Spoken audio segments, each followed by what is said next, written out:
और अब नमस्ते भारत में खबरें विस्तार से। यूपी चुनाव में बयानों की गर्मी बढ़ती जा रही है। तमंचावादी पर सीएम योगी और अखिलेश यादव पहले ही आमने सामने हैं और अब एक बार फिर दागियों और अपराधियों के बीच सियासी जंग तेज हो गई है।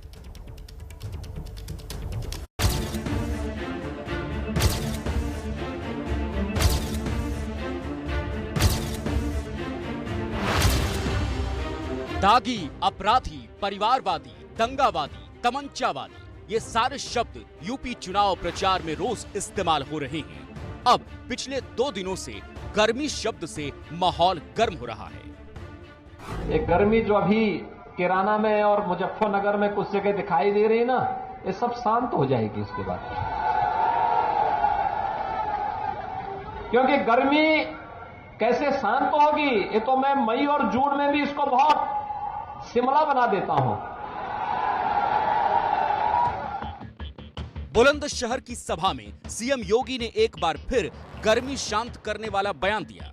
इससे पहले ट्विटर पर भी योगी आदित्यनाथ ने ऐसी ही चेतावनी दी थी।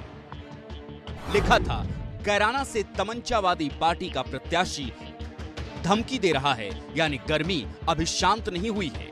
10 मार्च के बाद गर्मी शांत हो जाएगी।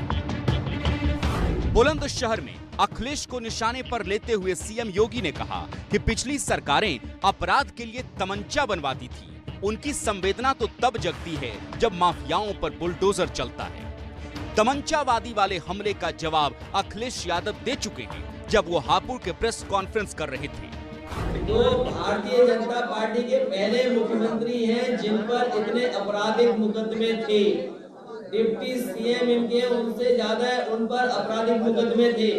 जिन पर ऐसे मुकदमे होंगे वो तमंचेबाज होंगे कि जिन पर एक भी मुकदमा नहीं होगा वो तमंचेबाज होंगे। लेकिन बीजेपी अखिलेश को घेरने के लिए तमंचावादी शब्द का इस्तेमाल बार बार इसलिए कर रही है ताकि चुनाव प्रचार में समाजवादियों को गुंडों और दागियों की पार्टी साबित किया जाए।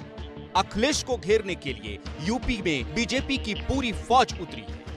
लखनऊ से लेकर दिल्ली तक के नेता प्रचार के मैदान में हैं। अब तो अखिलेश के परिवार वालों को भी बीजेपी ने अखिलेश के खिलाफ उतार दिया है। 2022 का चुनाव हमें जीतना है और 2022 में फिर से कमल खिलने जा रहा है। मुझे बस इतनी बात पता है कि यूपी में काशी है, मथुरा है और जहाँ काशी के बाबा हैं और हमारे महाराज जी हैं, वहाँ पे और कुछ नहीं, काबा तो हो ही नहीं सकता।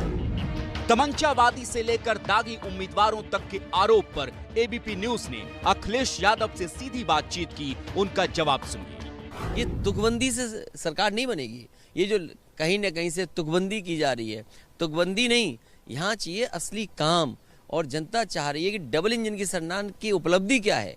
डबल इंजन की सरकार की उपलब्धि तमंचा नहीं हो सकती। जो लिस्ट आई है भारतीय जनता पार्टी की, उसमें 99 लोग ऐसे हैं जिनके ऊपर आपराधिक मुकदमे हैं। तो अब इन्हें केवल एक और लाना, सेंचुरी लग जाएगी इनकी।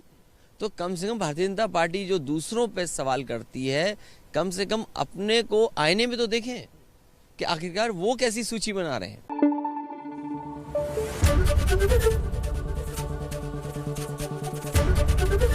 एबीपी न्यूज आपको रखे आगे।